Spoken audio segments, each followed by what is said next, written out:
Assalamualaikum warahmatullahi wabarakatuh. Salam kenal untuk kita semua. Sebelumnya di sini perkenalkan, nama saya Nisa Fitri dengan NIM 2105166004. Jadi di sini saya akan melakukan revisi terkait micro teaching yang sudah saya lakukan. Tanpa berlama-lama lagi, mari kita lanjut saja ke videonya.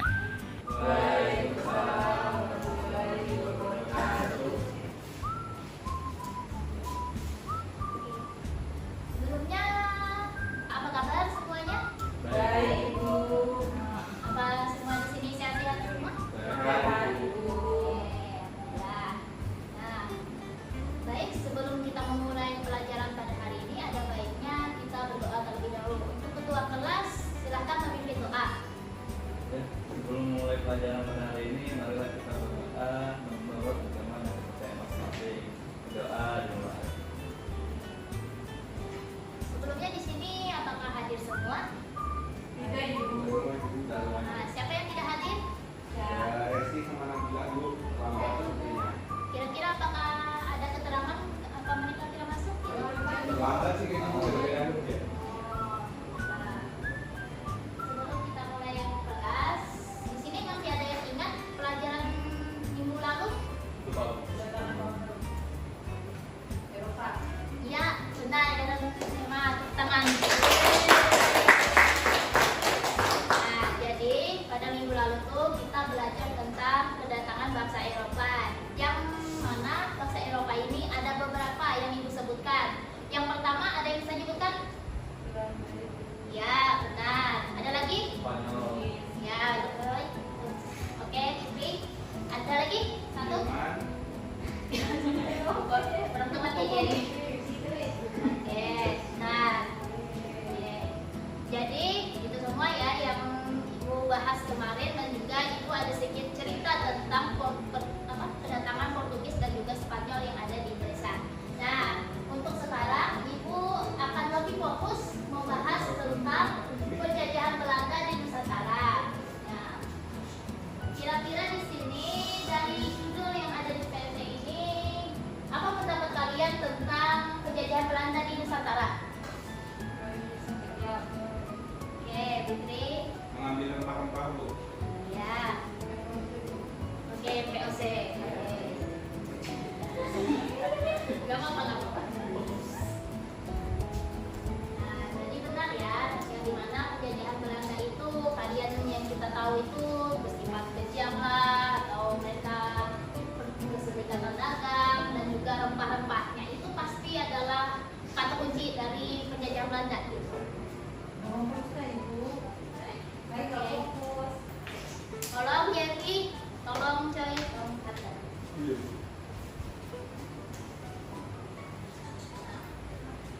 Nah, untuk tujuan pembelajaran hari ini, di mana peserta didik dapat memahami awal kedatangan penjajahan Belanda di Nusantara. Lalu yang kedua, peserta didik dapat menganalisis perkembangan penjajahan Belanda di Nusantara. Nah, mungkin untuk tujuan pembelajaran ini akan kita bahas di pertemuan selanjutnya. Tempat yang dimana itu tuh banyak sekali kayak bangunan-bangunan dan juga perumahan-perumahan. Kira-kira ada yang tahu tempat apa ini, foto apa gitu? Ya, tapi kurang tepat. Ya, benar Fitri. Tepuk tangan.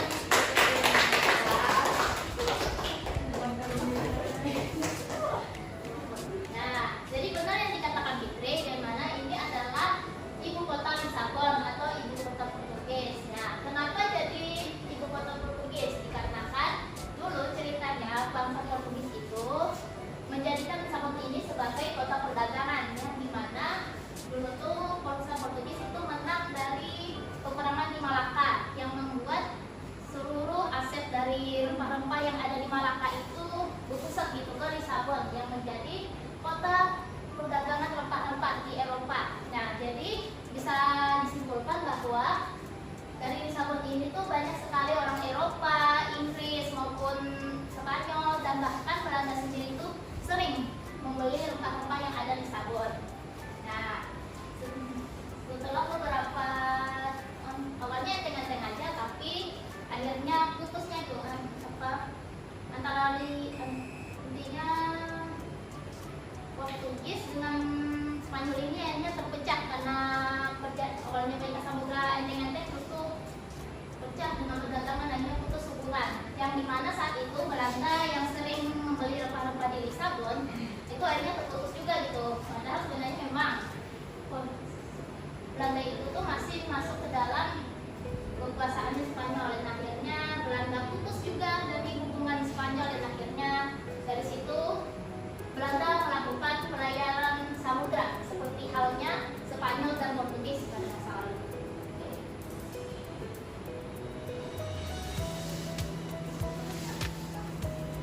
Bisa dilihat di sini, ini adalah jalur rute perjalanan pelayaran dari bangsa-bangsa Eropa yang ada di sana. Nah, untuk Belanda sendiri itu dimulai dari pantai barat Afrika, kemudian Tanjung Harapan, kemudian Samudra Hindia, Selat Banten, dan berakhir mereka bertempat pertama kali di Nusantara itu di Banten. Nah, kenapa Ibu tidak menyebutkan Indonesia? Sejak tadi ataupun dari PPT tadi itu nggak ada tuh Indonesia, karena waktu itu Indonesia masih dalam bentuk kerajaan, sehingga Indonesia baru muncul ketika persiapan awal kemerdekaan muncul. Nah, sebelum itu, di sini ada yang tahu siapa ini? Beliau ini? Apa tadi? Gak apa-apa, jadi apa dia? Oh, kurang tepat ya, bisa. Terus siapa? Oke.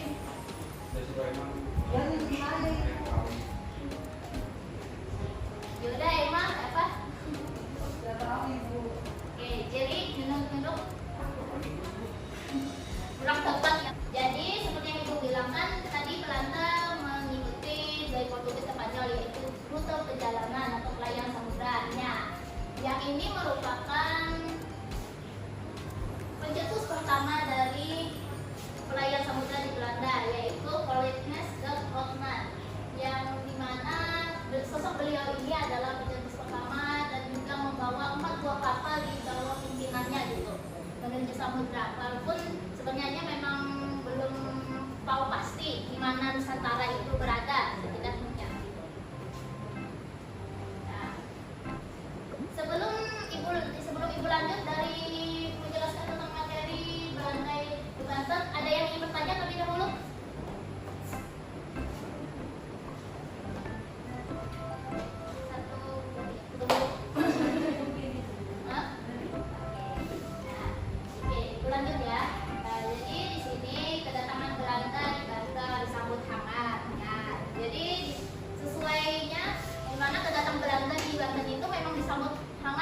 Oleh masyarakat yang ada di Banten, terus tuh raja dari Banten sendiri yaitu Muhammad Maulana.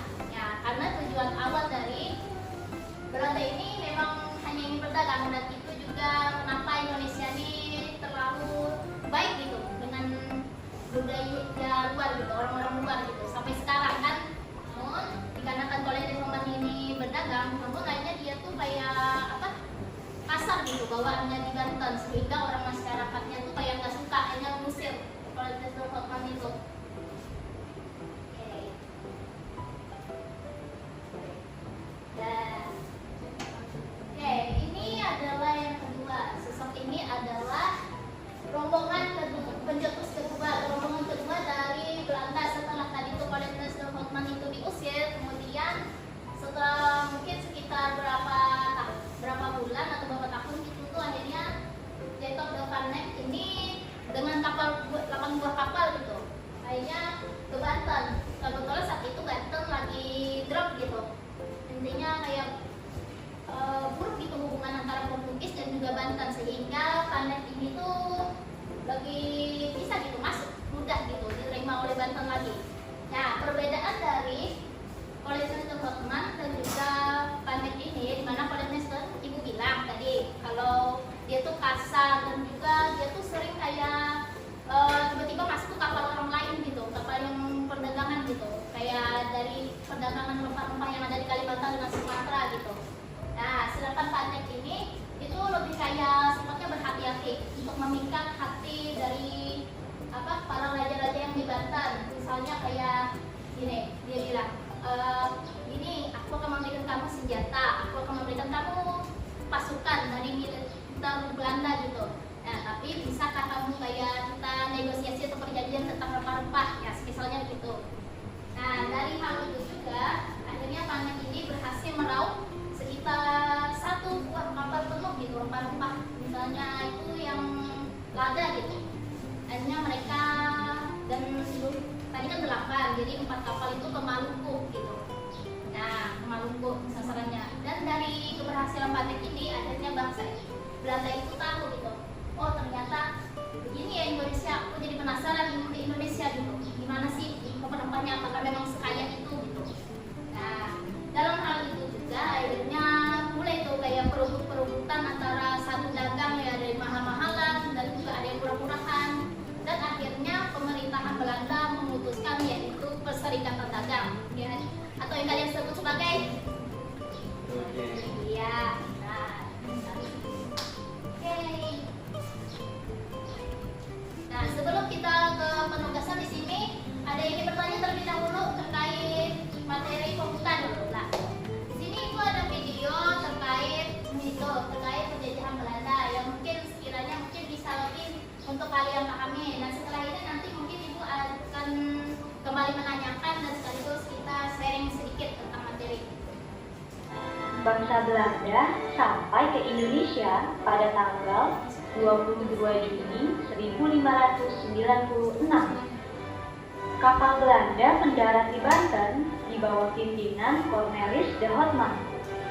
Awalnya, Belanda disambut dengan ramah oleh Sultan Banten. Namun, hal itu tidak berlangsung lama. Bangsa Belanda berubah menjadi serakah dan kasar. Sikap itu membuat mereka dimusuhi dan diusir dari Banten.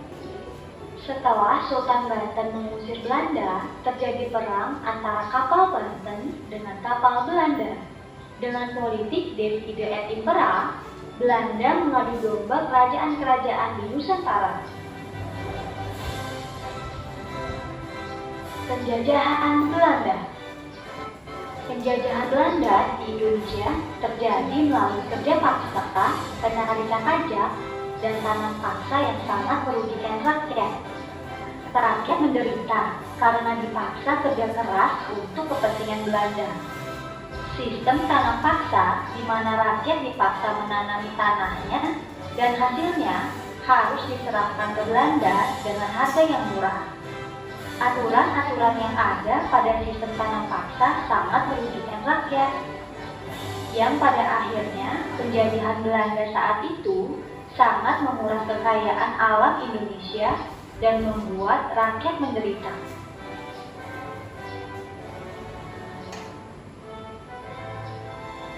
Perjuangan melawan penjajahan Belanda. Perjuangan melawan penjajahan Belanda pada awalnya masih bersifat kedaerahan.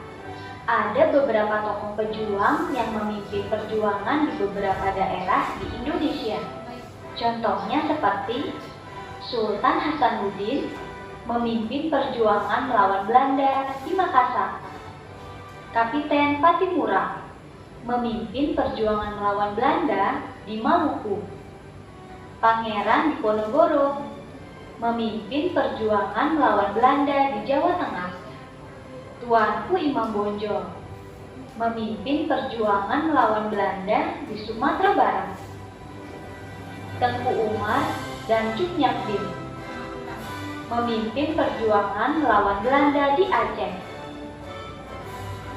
Sisingamangaraja ke-7 memimpin perjuangan melawan Belanda di Sumatera Utara. Terbayang nggak bagaimana perjuangan para pahlawan di masa lalu gitu, mana mereka tuh masih bersifat kedaerahan, sementara Belanda sudah dengan persenjataan sudah yang lebih modern gitu. Nah, di video ini apakah ada yang bisa menyimpulkan, memberikan pendapat gitu? Yang saya tahu tadi Ibu dia membahas mengenai kebijakan yang diterapkan oleh Belanda sendiri seperti tanam paksa dan lainnya. Oke. Teman-teman yang lain ada yang menanyakan tanam paksa yang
Kirain mau Satu lagi, satu lagi. Oke. coba nih. Nah, sini kalian. Sini, menghadap ibu. Nah, jadi di sini kalian akan pilih pertanyaan dari materi ini. Satu lagi pertanyaan. Kalau nanti jangan juga ke Google. Dari ini aja dikasih. Oh, buat pertanyaan. Jadi dibaca mau dibuat pertanyaan ini. Ya, satu aja. Jadi nanti kalian tuh buat pertanyaan sama jawaban. Jadi kalau kalian jawab dengan kalian kalau benar kalau salah nanti kalian tentukan apa gitu. Kalian sampai. Untuk pertanyaannya berapa? Satu. Satu. Satu saja. Oke. Sabar deh. Nah, sekarang kalian berdiskusi sekitar 1 menit saja lah. Ada satu pertanyaan saja.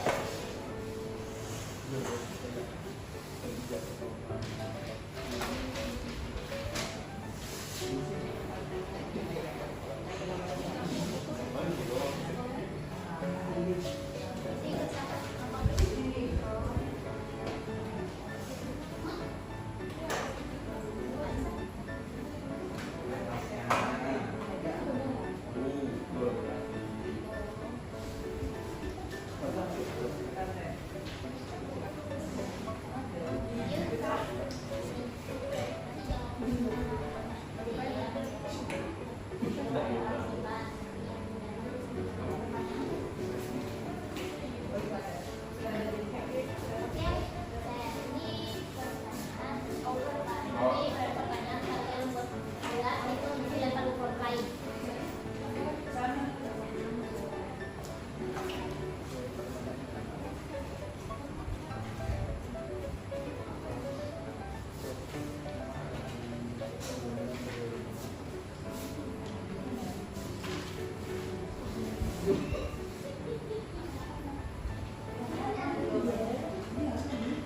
Cari pertanyaan dan jawabannya itu nggak jauh beda. Satu aja boleh megang HP. Siap. Oh, nanti bikin pertanyaan dari aplikasi sini. Nah, jawabannya langsung kalian simpan aja. Nanti pertanyaannya dilempar ke kelompok lain.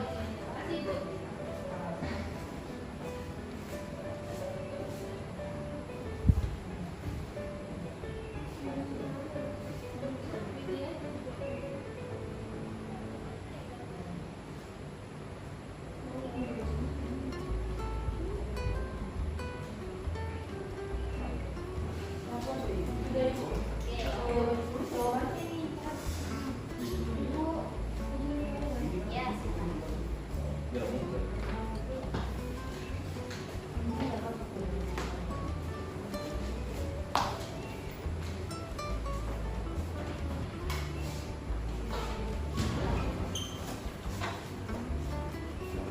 Sudah?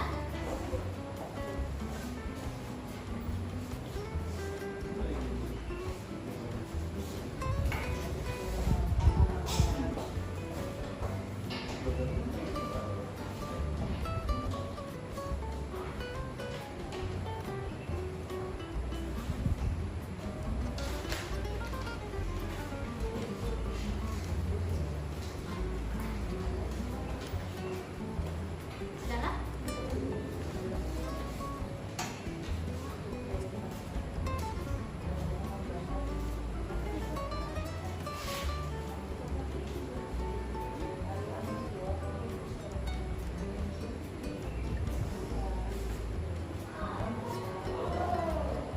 Oke, sisa waktu 1 menit lagi ya.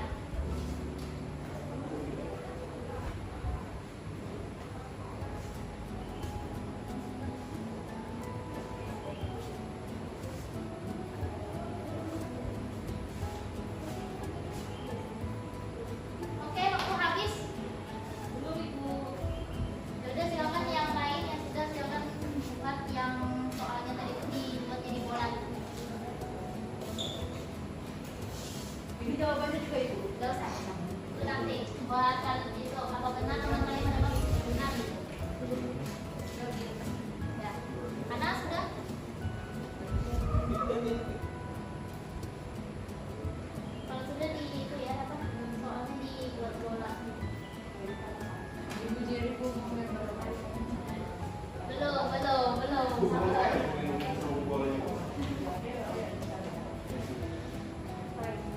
Ya, masuk.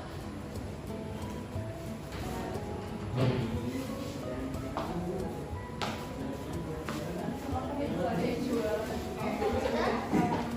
Ada wifi.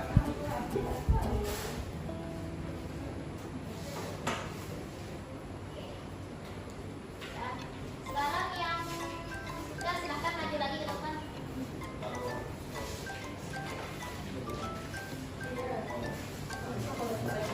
Silakan hadap ke sini. Nah, sekarang kalian lempar kira kalian kelompok lain gitu.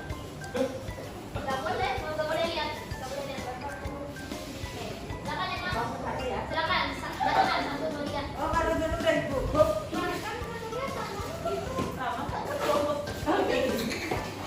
Ambil. Nah, oke, lihat dulu pertanyaannya. Kalau punya sendiri bukan. Kalau punya sendiri bukan sama yang lain. Oke, sekarang di sini kita kita mulai dari kelompok siapa ini yang di belakang? Daboy. Oke, kelompok Daboy, silakan jawab pertanyaannya. Oke, sekarang. Saya mau tanya, Ibu. Nomor 1 soalnya apa nama kota tempat pedagang Belanda membeli rempah-rempah? Oke, apa jawabannya? Jawabannya. Karena di sini menanyakan tempat berarti diri siapa nih, Bu? Oke, yang mana yang Punggir. Oke, siapa yang bertanya? Siapa yang Oke, apakah jawab benar? Betul Ibu. Oke. Sekarang kelompoknya jadi lagi. Ya, apa alasan Banten mengisi rombongan Cornelius di rumah? Oke. Itu alasannya karena orang-orang yang Cornelius di rumah itu nggak punya berperilaku buruk sama masyarakat Banten, Bu. Oke, gimana yang bertanya?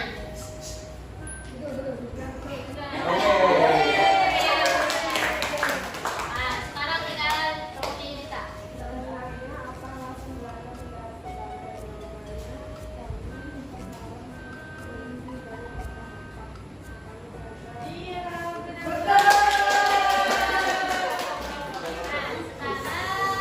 kita akhirnya ke sesi terakhir gitu.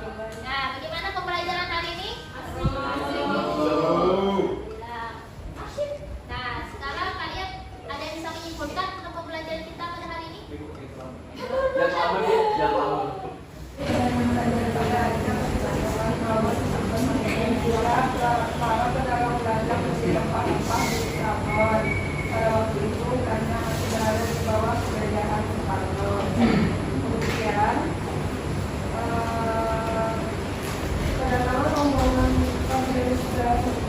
pada pengajian diterima baik oleh masyarakat Banten dan juga diberikan untuk pedagang di Banten. Namun karena sikapnya yang kurang baik sehingga orang Belanda kemudian diusir dari Banten. Selanjutnya orang Belanda meneruskan perjalanan ke timur akhirnya sampai di Bali.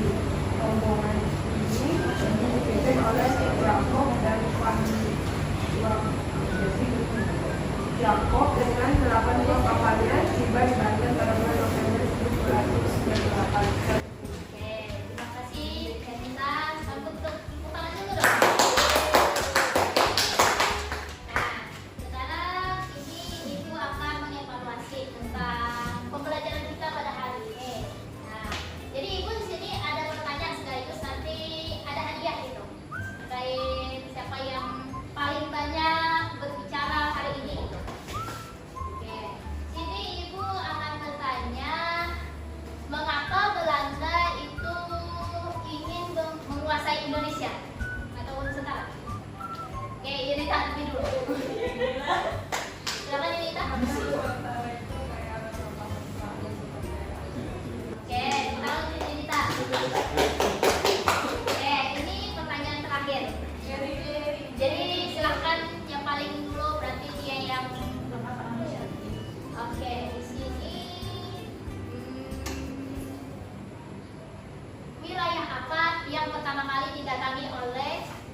Banten.